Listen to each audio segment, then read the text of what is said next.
and Randy Moss, without even really being able to run, as he shoots the moon to the pass, pumps to the left, 8 seconds left. He gets away from the pressure, fires to the end zone.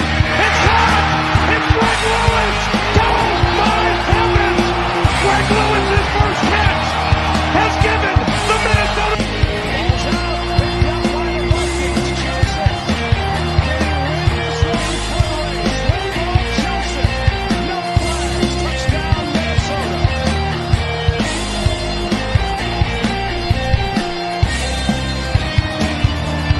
Steps into the pass. It's caught. Diggs. Sideline. Touchdown. Unbelievable. Vikings win it. 4, 3, 2, 1, 0. Hey, what's up, Vikings fans? Welcome back to another show. You got House Calls with Skoldoc here, brought to you by Minnesota Sports Talk. Joining me, as always, is my main man, Dave. Dave, we are in the playoffs, my man. How does that feel? Feels good, man. Probably the earliest we've ever been in. I don't know how fast did we get in 22? I mean, that was pretty quick, but Yeah, that's a good question. Pretty early. It kind of sucks that and the here's way the that we difference. had to get in was a Packers win. You know what I mean?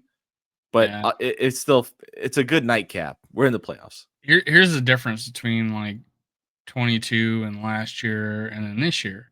The NFC is good now. Yeah. The NFC is good. And I feel like we almost would have had if Kirk didn't get hurt last year, we might have had an easier road last year than we do this year because I mean Lions offense obviously went up. Thank God that to our favors, their defense is hurt severely. But a team like the Rams coming back, Seattle's just hovering. Packers are good. I mean, it's a much deeper NFC to win 12 games and not even though we control our destiny, we're still losing the tiebreaker. And we're not even winning our division if we win 12. We're not even going to be winning the division at 12 games at this point in the league, which would at the season, which would have won it last year, right? It's like so it's just a tougher NFC than it was the past 2 years, and that's the biggest difference. Yeah, not only tough for NFC, but you nailed it. It's a tough NFC North. This is the best the division has ever been in the history of the Super Bowl era. History. Yeah, the history of history. This division is so tough. Imagine how it feels to be a Packers fan right now. You have 10 wins and you're third in the division. And all of your losses, they keep playing that graphic to where like the opponent's record for the teams who have beat the Packers, it's like 30-4 or something like that. It's crazy. Yeah. And but you beat who's in front of you, right? And it was a great day for Vikings fans because we just needed the Lions to slip up one time, right? Mm-hmm. And give us a chance to control our own destiny again. And guess what, ladies and gentlemen? We are there.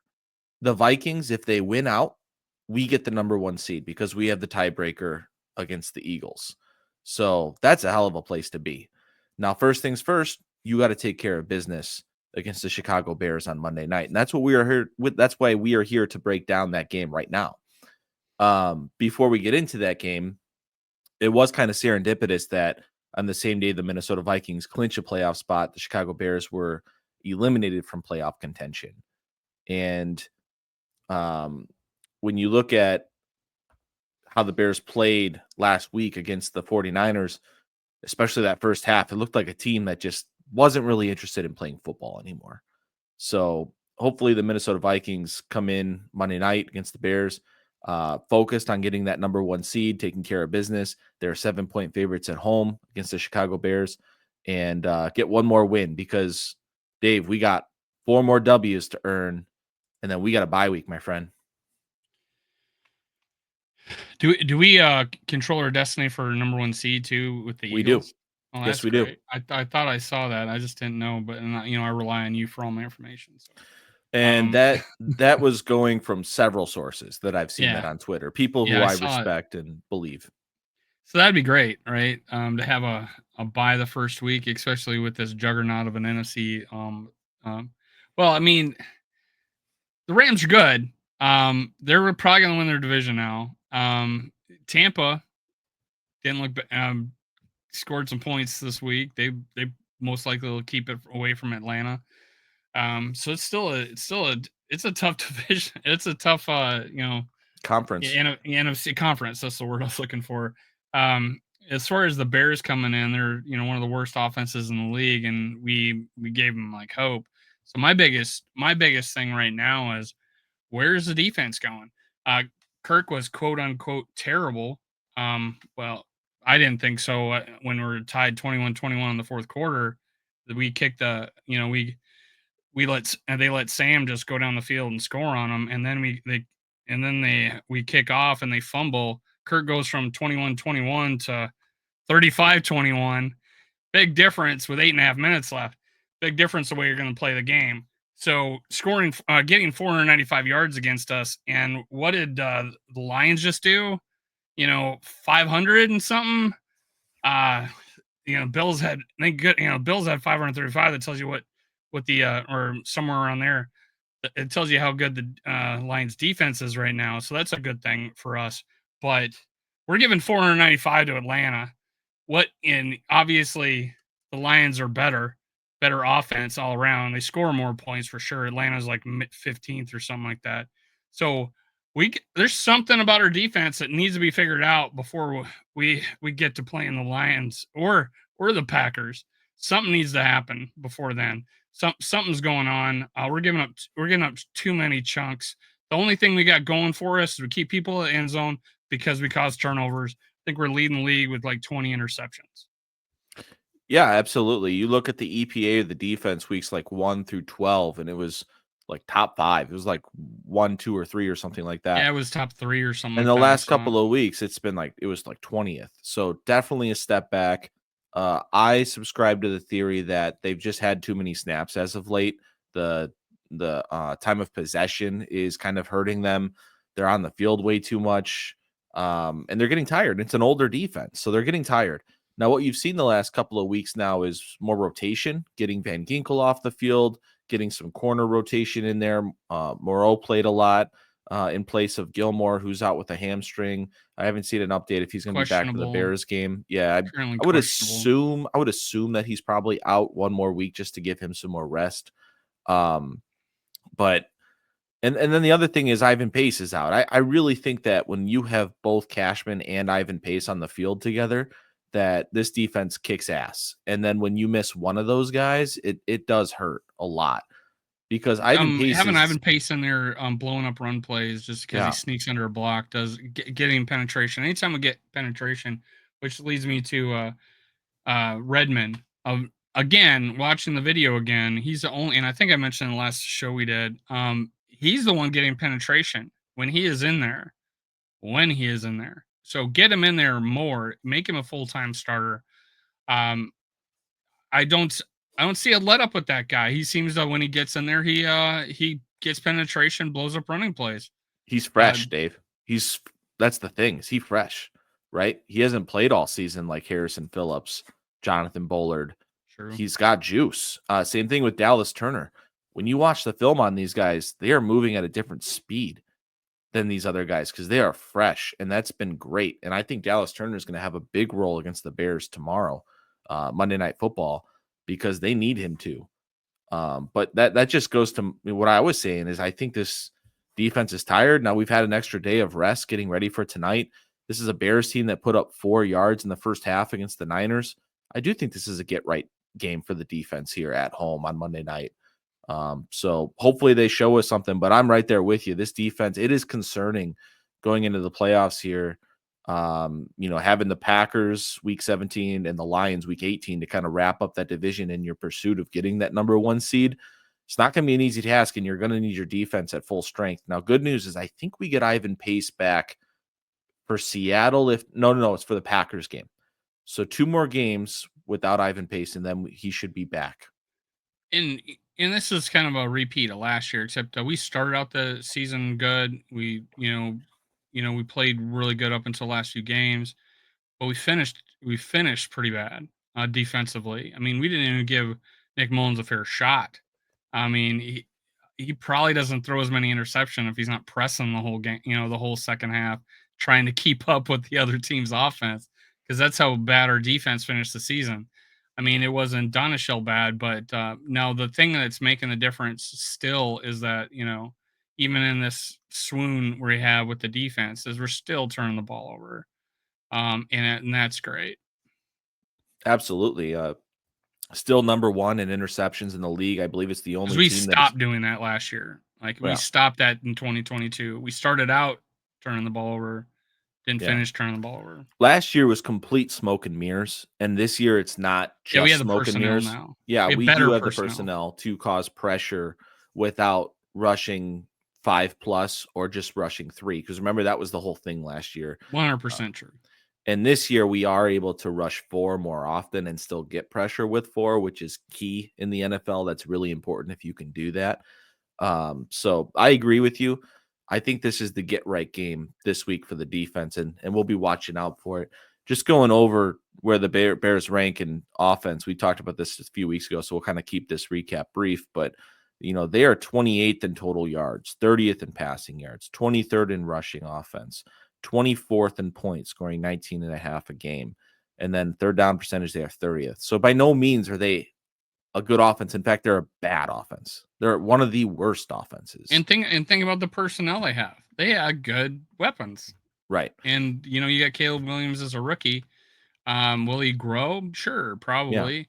But it's not set in stone that this guy's going to Yeah. be, all world. But And he Caleb's looked. does show flashes. Yes, and he's looked really good at times. The issue is for the Bears, they've started off so poorly in games all season long where they've gotten in holes in the first half, and then in the second half they turn it on. It happened in San Francisco too, where they looked like a completely different team on offense the second half.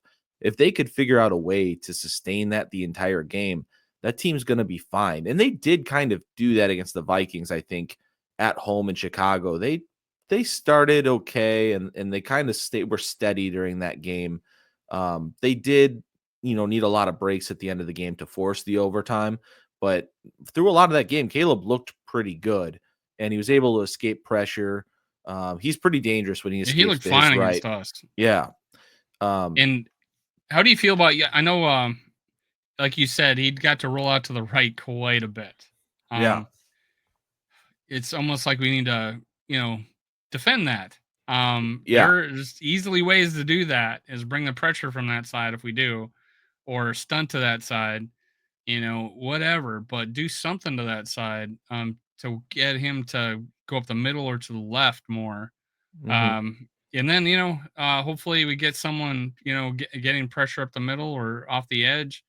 I think we do so much better when we're bringing pressure off the edge than we do up the middle, it seems. Yeah. I do think that it helps to see someone live in regards to our own players playing against Caleb Williams versus just watching him on film, because you need to be able to see it up front and in person to really understand foot speed and things like that. And he's kind of a mirage. When you look at Caleb Williams, he doesn't look like he should have the foot speed of a Kyler Murray, but he does. He's like just as fast as Kyler Murray. He's a fast dude.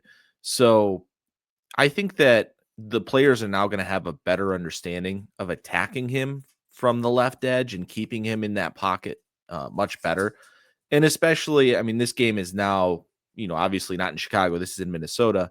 So the crowd noise is going to play a big factor. Mhm. I think the pressure is going to be turned up. I think it will be easier to confuse him and confuse the offense in Minnesota. So I do Yeah, I think some of expect those better. looks are going to get to him more so than in Chicago. But I was really impressed with his ability to beat our pressure looks in Chicago. I thought that we were going to be able to make him look like a quote unquote rookie, and he did not. He looked pretty damn good. Yeah, he seems pretty calm, collected when he's in there. And if I was coaching him, I'd be like, okay, we got 6 wins. We're out of the playoffs. Whatever you do, we're not gonna. Obviously, we're not holding it against you. Play loose and free. Hell, Peyton Manning sent the record for interceptions in rookie year. He's in the Hall of Fame. So whatever you do, just unleash it. Be you the rest of this year. Obviously play within the system, but when the play breaks down, be you. And I just feel to give him that confidence, And honestly, whatever he does, it's like, you're the guy next year. They're gonna hire a coach to coach you. You are the face of Chicago.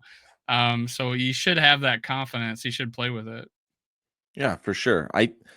In terms of the Vikings defense against this Bears offense, Brian Flores talked about how tackling was a big focus. He thinks that a big reason for the last 2 weeks that the defense took a step back was because of poor tackling. He cited that they were in good play calls. They were in position to get the guy down, but due to yards after catch, yards after contact, that's where we saw a lot of these leaky yards and that plays that never should have happened. So they worked a lot on tackling, and this is going to be important against the Bears because a large way that they attacked us in Chicago was just a bunch of wide receiver screens to DJ Moore, things like that, just getting the ball out quick to the perimeter and trying to win a one-on-one tackle. So I mean that's going to be a big deal in the defense returning to form this week. And you made a bit good point, as it seemed earlier in the year that we flow to the ball a lot better. And Cashman, and I know he had injuries, so maybe he isn't as fast as as fresh as he was early in the year when he looked like he was all over the field. That it sucks that we're so in just knee deep into a opportunity to get the first seed that we can't necessarily rest players.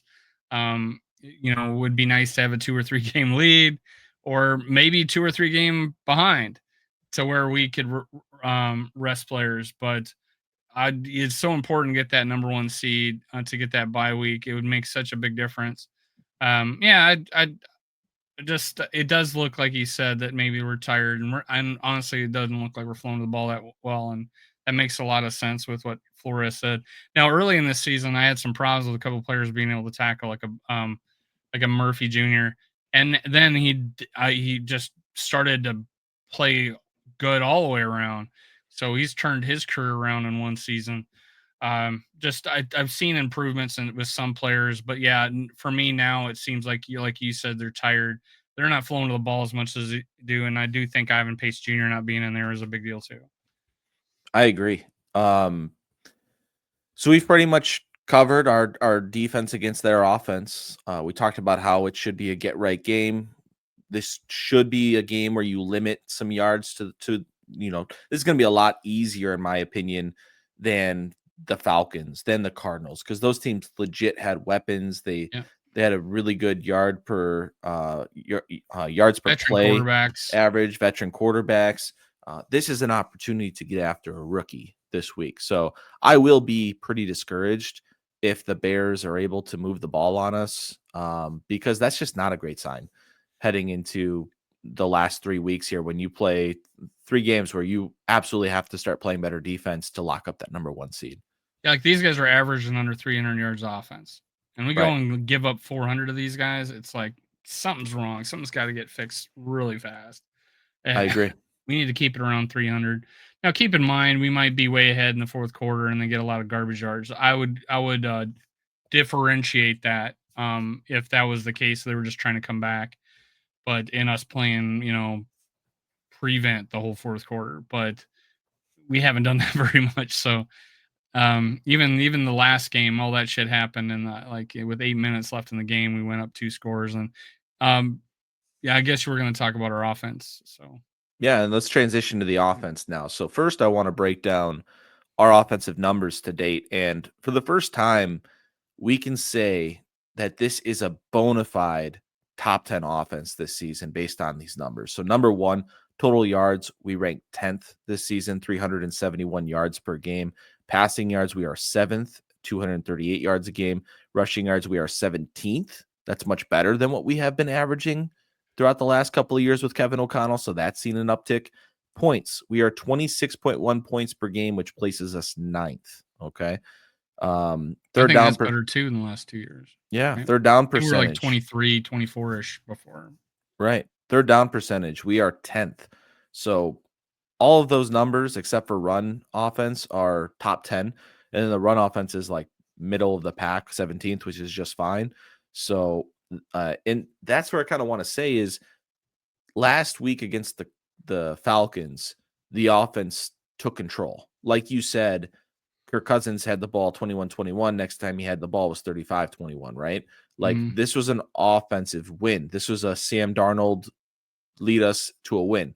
100. That might have to be the identity of this team moving forward. Just because of what we talked about. The defense is older. They're tired. They're losing their juice. They rely on turnovers. They're bend but don't break, and they need turnovers to kind of survive sometimes. So the offense is going to have to pick it up. And another thing is the way that Kevin O'Connell likes to call this offense, it's a lot of quick strike stuff. It's not a time of possession type of offense. It's not an offense that's going to run the ball a ton and keep moving the chains. So that's going to mean that your defense has to spend more time on the field. And that's just the attrition that we've seen up to this point with the defense looking tired and having older defenders like Harrison Smith and Gilmore out there. So it is what it is. And this is the point in the season where, you know what, Sam Darnold's looking great. You have the best wide receiver in football. Aaron Jones is looking fresh. Lean on your offense and beat teams with points. Yeah, I think we're yards per game, we're 16th. But I think we're steady increase. But passing, we're 7th, right? And that's kind of where we were with Kirk Cousins, right? So he was like top 5 top 4, top 5 the last 2 years when he was playing. Like he got hurt last year, he was second. I think he was second yards and first in touchdowns. And the year before, he was 5th and 4th in touchdowns. So we're right there where we were. There's no drop off. We're a bigger play team, I think, than when we had Cousins. Sam Darnold, I feel like we're almost like getting to a point where we're the NFC version of the Bills, where we have this big playability, and of course, you know, their quarterbacks can run the ball a little bit better, and they have designed running plays that we don't. So it's a little different there, but it seems like, the big play is there. I think we have better weapons than they have a pretty good running back in Cook. Um, but they have, they run the ball probably a little bit better than us because of the quarterback and the 2 running backs. And I just feel like yeah, that's our identity. Like you just said, is that Sam Darnold. I said this in the middle of the game last week, that this is Sam Darnold's team now. He has taken over. It is his team. Early in the year, I was like soft spoken. When you see him, breaking the huddle after games, he's like, "All right, guys, go Vikes! 1, 2, 3, Vikes!" And he's not a speech guy, but he has won this team over with his play, and I love that so much better than if he was rah screaming at everybody. He is the identity of this team. The big play. Uh, Obviously, Justin Jefferson's gonna be the guy, but the guy delivering him the ball, he's now spread it to Jordan Addison. He's making everybody else better. Like, they talk about Jordan making everybody else better, or, a point guard making everybody else better. He's making everybody else better right now. And that wasn't the case when we're saying free 3. Now if free 3 is free, now we're working on TJ Hawkinson. Right. 100%. And Hawk is just getting warmed up. It seems like he's getting better every week, which has been great to see. Looking at this Bears defense, this was the defense that came out hot this season, and they were really good. And they kept the offense in all the games. They were playing 1-score games for a long time. But when you start looking at their games more recently, like when they played us and they gave up so many yards of offense, they played Detroit, they gave up a ton of yards. They fired Eberflus, and then they went out to San Francisco, and San Francisco just moved the ball up and down the field. Now, when you look at their defensive stats, it's looking like a borderline average to bad defense. With total yards, the Bears are actually 24th in the league, so they give up a ton of yards, 367 yards a game. Passing yards, they've dropped all the way to 16th. They at one point were the best pass defense in the league. So they've really gone down with their passing defense. Rushing defense, they're 26th. They've been a bad rushing defense all year long. So this should be an Aaron Jones type of game. Points, they're still 10th. So they're still keeping opponents lower scoring. But I think the Niners did drop, 28, I think, last week against them at home. And that was before the Niners lost Thursday night. And then third down percentage, they are still top 10. They're 8th. So, they're trying to stop you on third down. But my point being is that I think Eberflus leaving that team actually may have hurt the defense more than Yeah. they thought it was going to. Same way with the Jets, right? When Yeah. their coach left. So Like your defense wasn't your problem. no. So Bears, they are 0-6 on the road this year. They have not won a game on the road yet. They are 4-3 at home, and they are 2-6 in the conference. They are on a 7-game losing streak, whereas the Vikings are 6-1 at home, 6-2 in the conference, and they are on a 6-game winning streak right now. So everything's kind of leaning with the Vikings to win this game. And when you look at the betting markets, we were talking about this off camera. I'd have to pull it up again, but I think 95% of the money. You said the money line. The money. So 95% of the money line was on the Vikings to win the game. And you said 80% was here, I'll pull this up right now. 95% of bets placed are on the Vikings. 95% is on the money line. 80% is on the Vikings to cover the spread. So the Vikings to win by 7. So this is a big Vikings betting market right here. A lot of people like the Vikings to win. If any game felt like we would dominate, would be this game. And we've beaten the Bears the last 2 times we played on Monday night. And so, when's the last time we lost? When's the last time we lost? Oh, we lost to them last year. Okay, with the Pastronaut at home, we couldn't do anything. I was on a cruise ship sitting next to a Chicago Bear fan, and she left thinking they were going to lose, and sure enough, we played prevent defense and just prevented us to win to end the game.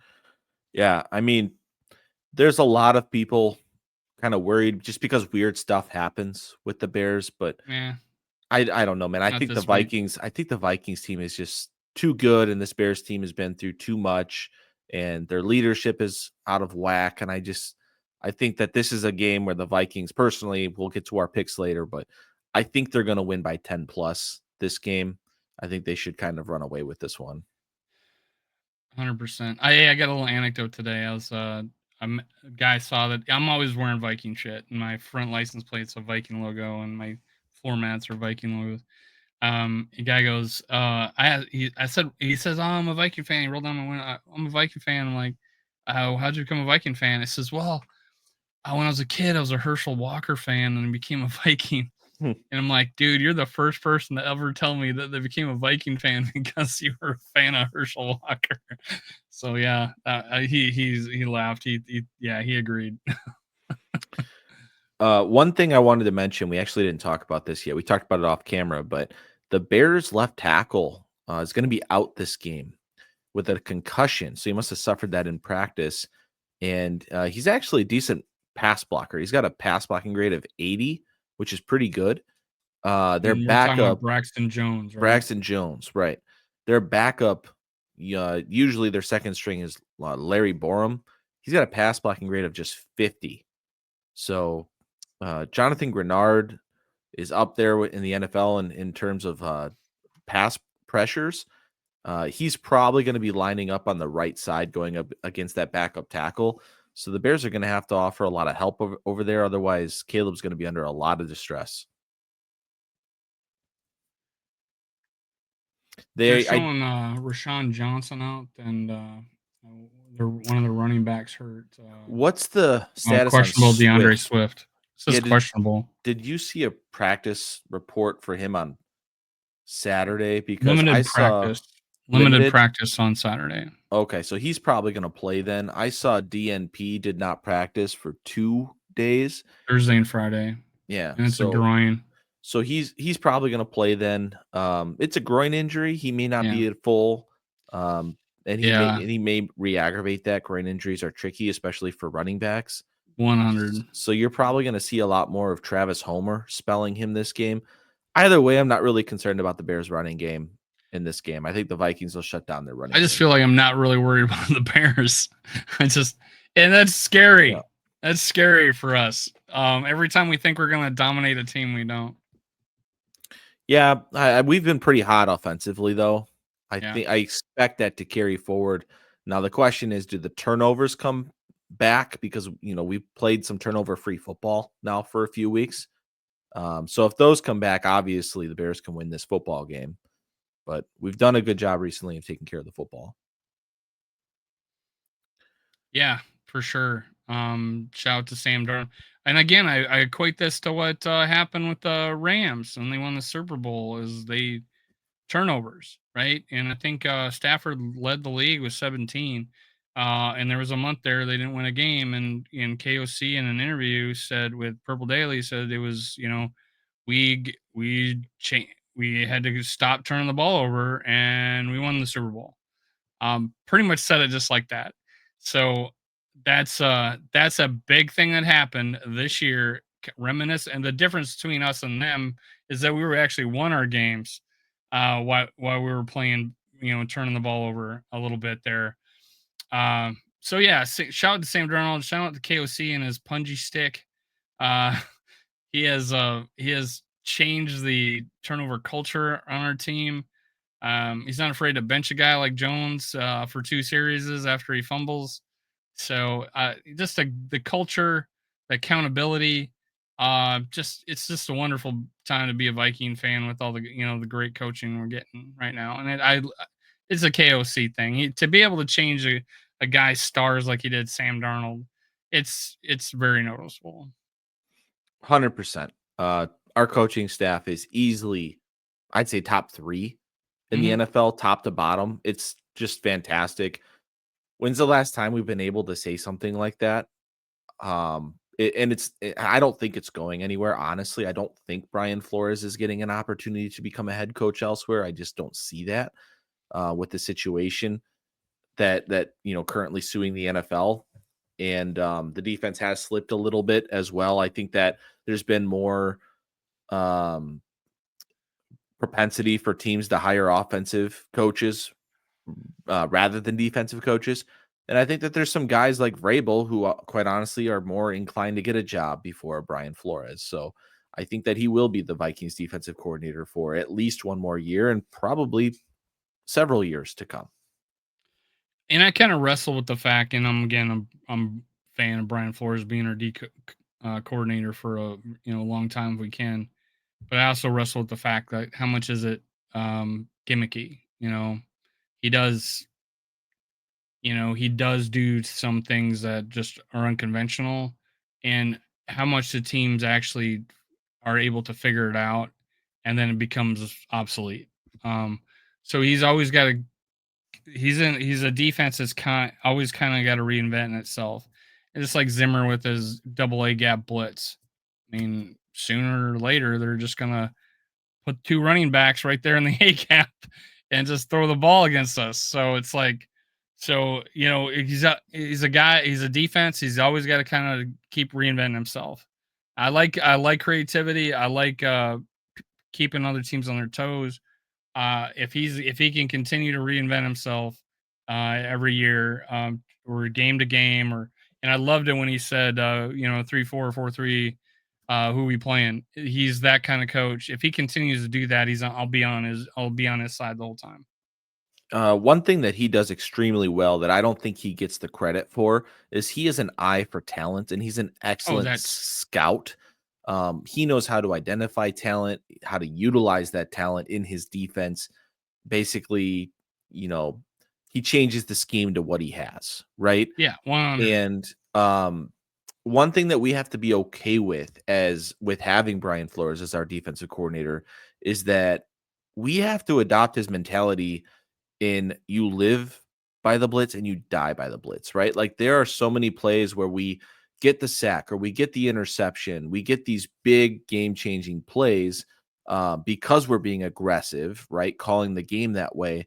But then there's also times where the other team hits a big 40-yard dig route on us, right? Because we left a There's huge nobody up the middle. gap in the defense and they picked up our blitz correctly. And that's just you live by the blitz and you die by the blitz. And like that's part of the scheme. And so there's going to be And I ups don't and think downs. and I don't think he's got all his personnel yet. I No, don't he think doesn't. he doesn't have all his personnel yet. He would love an Xavier Rhodes in his prime to shut down a number one corner. We don't have that right now. He would love an interior defensive lineman to pressure up the middle without him having to blitz Ivan Pace up the middle routinely to try to cause pressure. Like, he absolutely has and needs more weapons on this defense to truly run it the way that I'm sure he would like to run it. But in my opinion, he's done a phenomenal job with what he does have here. And I love Brian Flores as our defensive coordinator. I love the quote unquote smoke and mirrors that he brings, just keeping everyone guessing. Hell, Brock Purdy came out of that game saying, "Your scheme's crazy, bro." Like, he is messing with quarterbacks, and it's fantastic. I love that stuff. I never want to go back to the days of an Ed Donishell defense where you line up in cover two. They know you're running cover two. They run motion just to make sure that you are in cover two, and then they beat your cover two. You know what I'm saying? Right. Like, it's just not fun defensive football. Like, put everybody up And on the speaking of line. that, we're doing that on offense now. We're moving people. We're figuring, and I think that's helping Sam out. Reading the 100%. defense. Yeah. And also, we haven't talked about this in a while, but have you noticed that the overall mechanics of the offense have gotten much better? We've seen less pre-snap penalties offensively. Yeah, I We've think seen it the started happening like plays. week 5. Yeah, we've seen the Right around plays there. come in quicker. It's been much more smooth since we used to bitch a lot about that. Oh, 100. Yeah. Yeah. I say we started changing that. I think in a press conference he said something about it, and then like the next week we did really well. Like we're dominating with penalties right now. Like less penalties than the other team. Well coached team. Yeah, and it always hasn't been that way. Before we pick the game and come, bring this episode to an end, I did want to talk about To do the over under too. and we'll do our over unders. We'll do the pick sixes.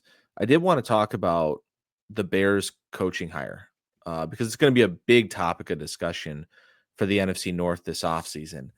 And I mean, listen, all the Bears fans were on the same page. We were all on the same page when they drafted after last season. We all thought that they should have fired Matt Eberflus because we knew that they were going to draft Caleb Williams. Right. Well, there was like a Justin Fields sect of Bears Twitter that really wanted Fields to stay. We had one on our show. And if they were going to go that route, then I think, okay, then ride with your coach. That's fine. But I think we all knew that they were going to pick Caleb Williams. They always were going to pick Caleb Williams. And if you're going to start over by picking the quarterback number one, you should have a coach and marry them up. But anyways, they didn't do that, and Eberflus gets fired. And now we're in that situation where this hire is going to be absolutely crucial for the next few years of Chicago Bears football, but also for the career of Caleb Williams, right? Because they need to get a guy in here to groom him, to groom that offense. And if they find the right guy, they can get back to a really high level really quickly. I mean, I'm talking about this team could have the ceiling of going to a Super Bowl with Caleb Williams in like the next, I would say, 2 years. It's going to take a year to get affluent with the new offense and whatnot. And then the next year they have a good ceiling. But this is a team with a shit ton of resources. They have a lot of cap space. They have a lot of young players. Rome Odunze is coming into his own, growing with Caleb Williams. Like, if they nail this hire, they could be onto something here. But it's the Chicago Bears. And there's a lot of pessimistic Bears fans out there, right? That they don't think that they're going to nail the hire because of the McCaskey family or whatnot, the way that they handled their organization. I mean, they have Kevin Warren as like the team president, and then you have Ryan Poles going to Kevin Warren, who then goes to the ownership. So their leadership's kind of funky there. And there's worries that they might not nail that hire because the leadership is so funky. But what I want to ask you, Dave, is I think we should approach this as, who do you not want the Bears to hire? Who worries you the most? Johnson. I agree. I don't want him. I don't want them getting Johnson. I don't agree. care. Get anybody but else with Johnson. I agree. So we're on the same page here. Ben Johnson, if you can get him away from Detroit and into Chicago, we don't know if Ben Johnson is going to be able to manage a game and manage people and be a great head coach. But we do know that that guy knows how to call a game, right? We do know that he can call a great offensive game plan. So I don't think Johnson's going to choose to onside kick it with 12 minutes left. no. And when it's only worked one fucking time the entire year.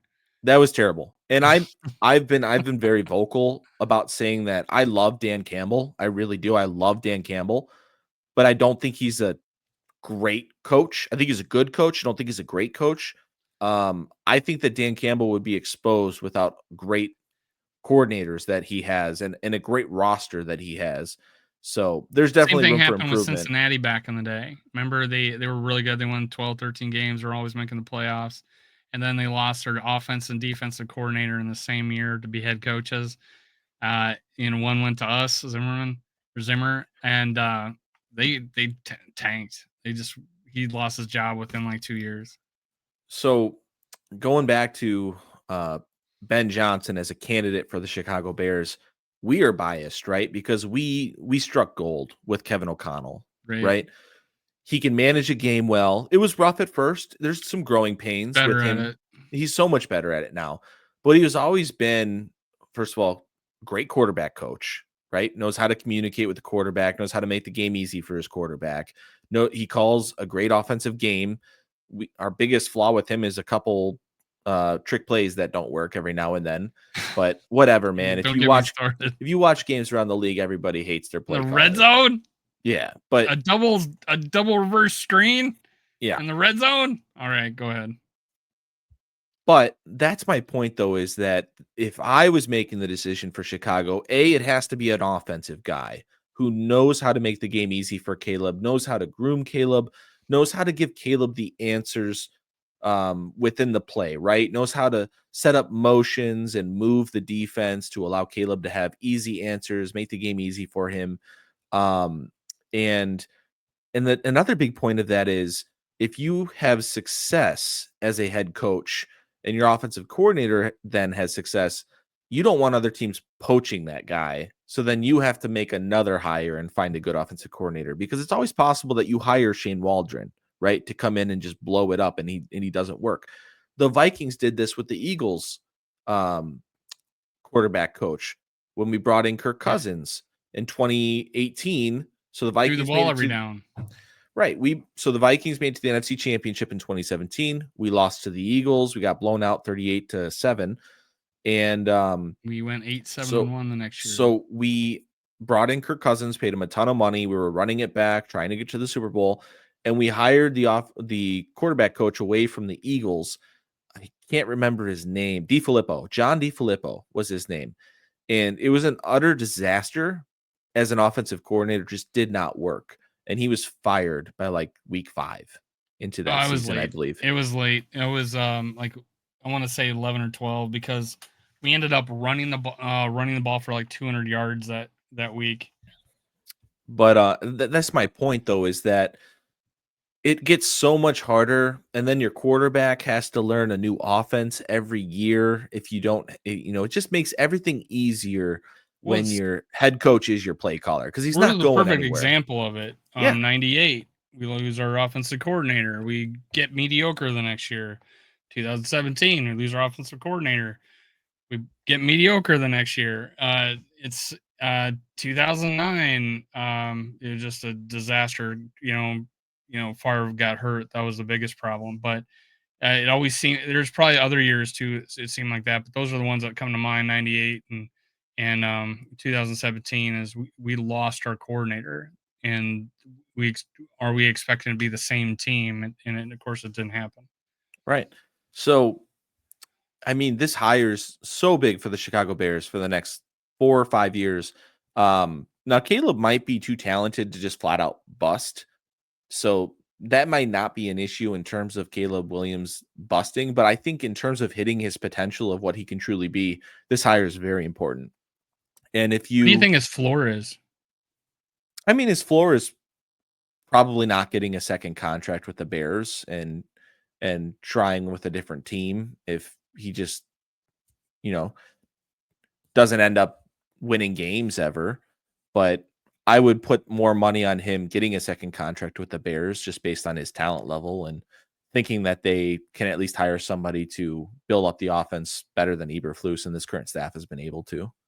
Here's a question. I know you're a big start next year with JJ. Kind of, you lean that way at least.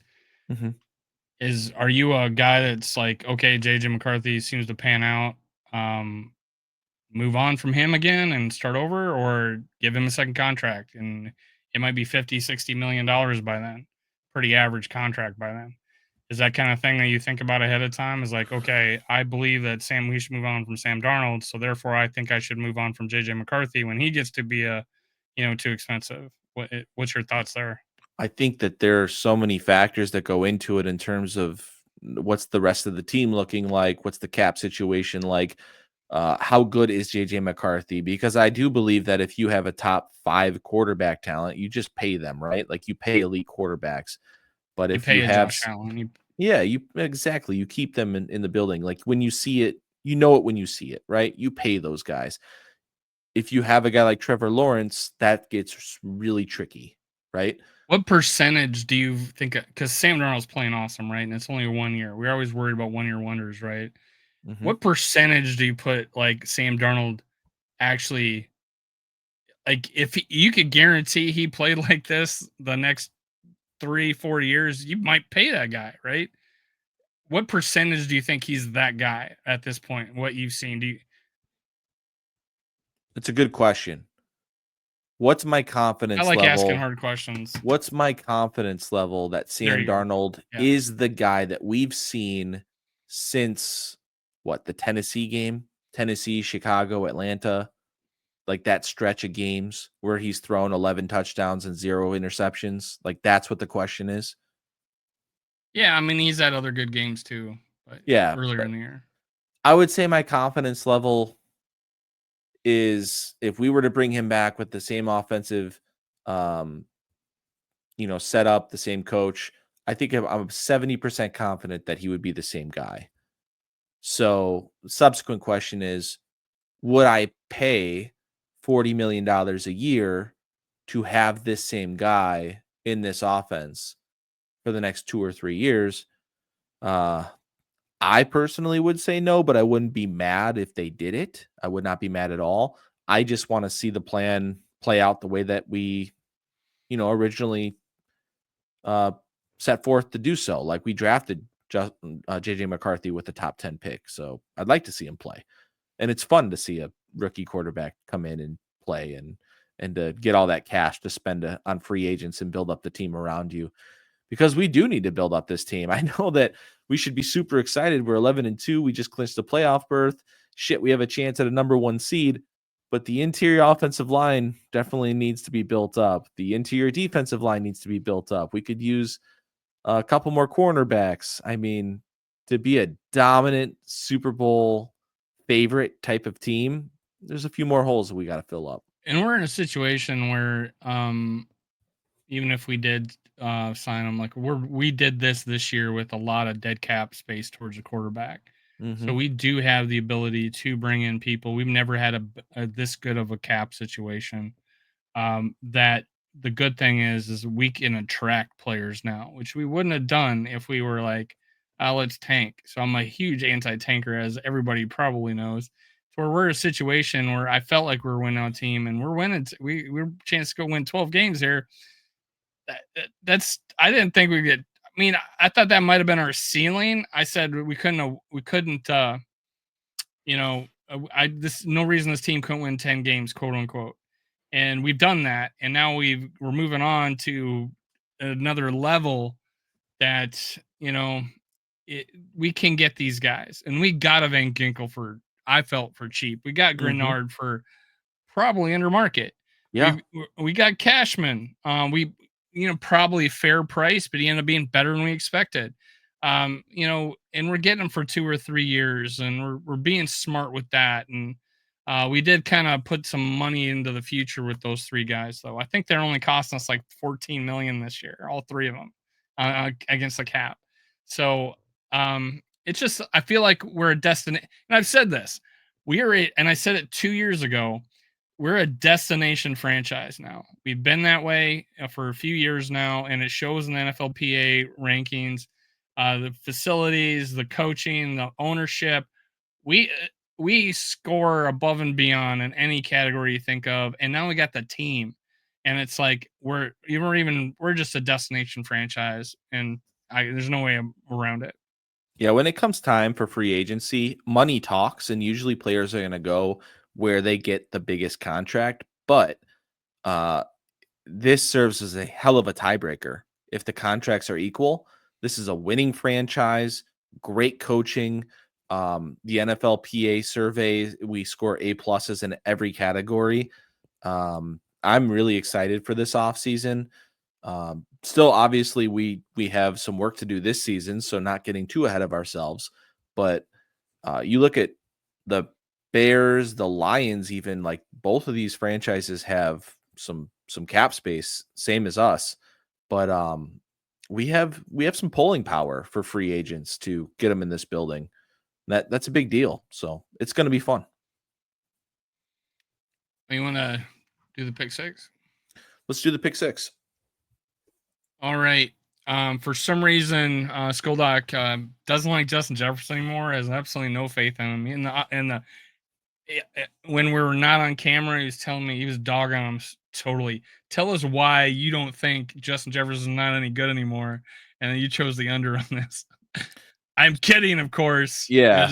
Why do you think the under? So I chose the best wide receiver in football to go under 81.5 this week, just because we saw just a few weeks ago in Chicago how this defense chose to defend Justin Jefferson by literally having three people do ring around a rosy around him and walk him three around. Guys all the time. Like literally there was three guys around him all the time. Penalties. He had no space.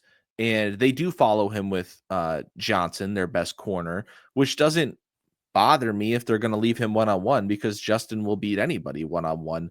But when they follow him with Johnson and they have a corner over the top and they have a linebacker spying him from the middle, there's just nothing you can do unless you're going to continually feed him with some screens and things like that.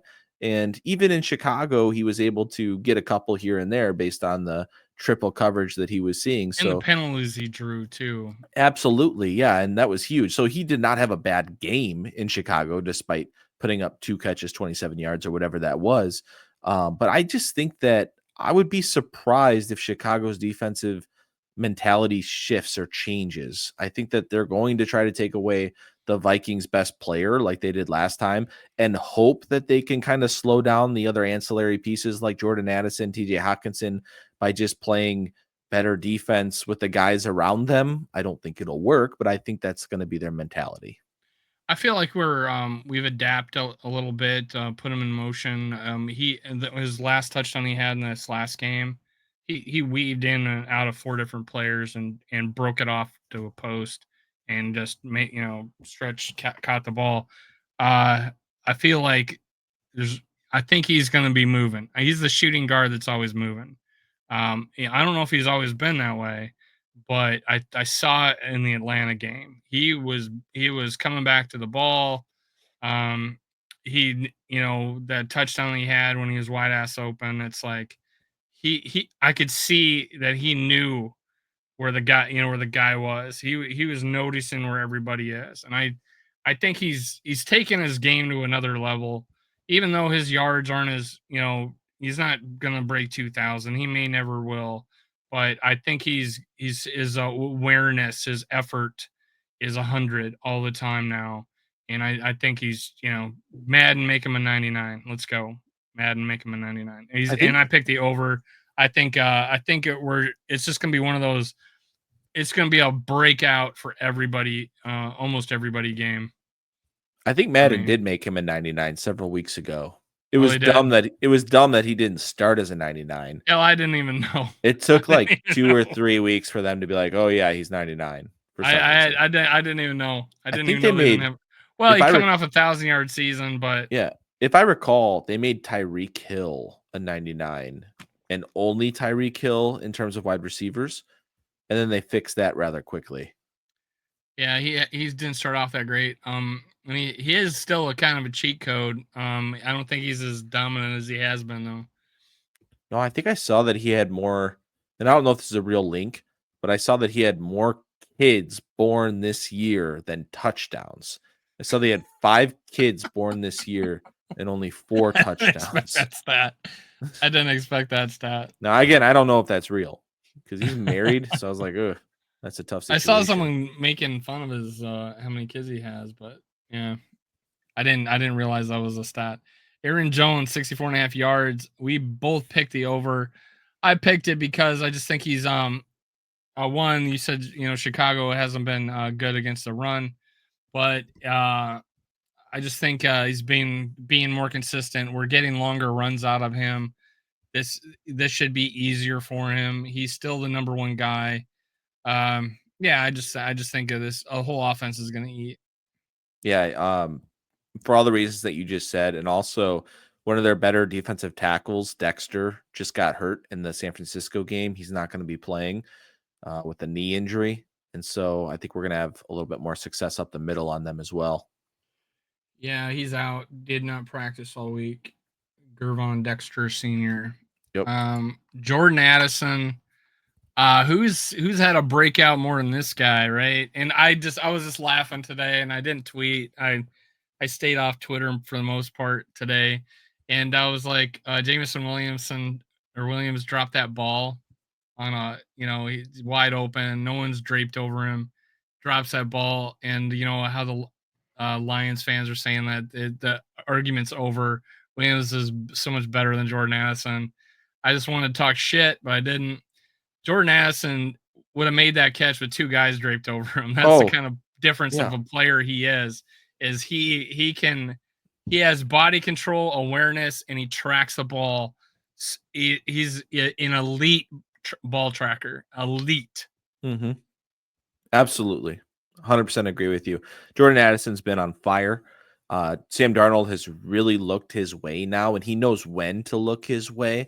And he's seen a lot of targets over the last several weeks. So I don't think that Tyreek Stevenson or Kyler Gordon, whoever is going to be guarding him, not named Jalen Johnson, is going to be able to cover him. So I think he's going to eat. Yeah, I'm going over to. I'm just going to carry forward. I loved when his dad told me he owed him 50 push-ups for dropping that ball. 500. 500. Yeah. That's 50. 500 push-ups for dropping that ball, even though he drew the penalty. Yeah. You know what? That gave me vibes. Have you seen the movie King Richard? It's the movie about Serena and Venus Williams' dad. Yeah, I never watched it, but I see clips. He would like take them. It was played by Will Smith, and he would take them to the park, and he just worked the heck out of them to form them into the all-stars that they became. And it was just like a King Richard moment to me. It's like, this guy you can just tell he's always been on Jordan to be great. Like, he's the guy that kept him out there, after midnight, catching balls with the light on in the backyard type of thing to make him great. And sometimes it takes that, you know what I mean? Yeah, I've been much like you with hating on Justin Jefferson for picking the under. I picked the under on TJ Hawkinson. Not that I don't have faith in him like you don't have faith in Justin Jefferson. And again, I'm kidding. Everybody's got to get my sense of humor one of these days. TJ Hawkinson, I picked the under. I just felt he's been kind of up and down each week. I'm just picking him to be not necessarily the focus. I think he busted out against the Bears, right? Had like 80 some yards. I think he had over 100 yards against the Bears. Or something like that. Yeah, it was pretty good. Because he had a big catch in overtime that put him over. Right. But late in the game, he was under. It wasn't until late in the game that he busted out, and that might be the case. And you see Oliver getting some catches and stuff like that. And again, Jordan Addison's kind of blown up. I kind of expect him to, it might be the guy. I'm just picking this because it might not be his week. Is the only reason. Otherwise, I have complete faith in him. I got the under on him. Yeah, it made sense for me to go over again. He killed the Bears in Chicago. He's now going to play them in Minnesota, better environment. easier to throw the ball. And again, I expect the Bears to do everything they can to shut down Justin Jefferson, which is going to open up some pretty big holes for TJ Hawkinson to find. Okay, and we got Caleb Williams. We both picked the over. I picked him because they're just going to be desperate, throwing the ball all the time to finish out the game. And what's your reasoning? It's kind of a trend now where quarterbacks just hit the over against this defense in terms of throwing the football. And we have a good run defense. I don't think that they're going to be running very successfully with DeAndre Swift banged up with a groin injury, Travis Homer spelling him most of the game. So they're going to be throwing the ball quite a bit. Shit, I had to switch something. I didn't say this. All right, here we go. Sam Darnold. We both picked the over on this one. Actually, I picked the under. Oh, you picked the under. That's what happened. I put under me. Here we go. Let me fix that. I was like, I didn't pick the under. Here we go. Yeah, my thought process for that was that I think the Vikings are going to be able to run the football pretty effectively. And so he's just going to have to throw it less. And then I just kind of married that with my thought process of if Justin Jefferson doesn't have a huge game, then Sam Darnold's probably not throwing for 250 plus. I feel like what we did to Atlanta in the fourth quarter, where we finally, for once, it seemed, put our foot on the gas the whole game and got that extra touchdown to go over 40. That this is a statement game for KOC. You just saw 40 some points from the Lions and a loss. We're there too. I think it's just a statement game. As far as the offense goes, who knows? Maybe we'll put our foot off the gas if we're up 35-0 or something like that. But I think we'll at least have our foot on the gas at least 3 quarters.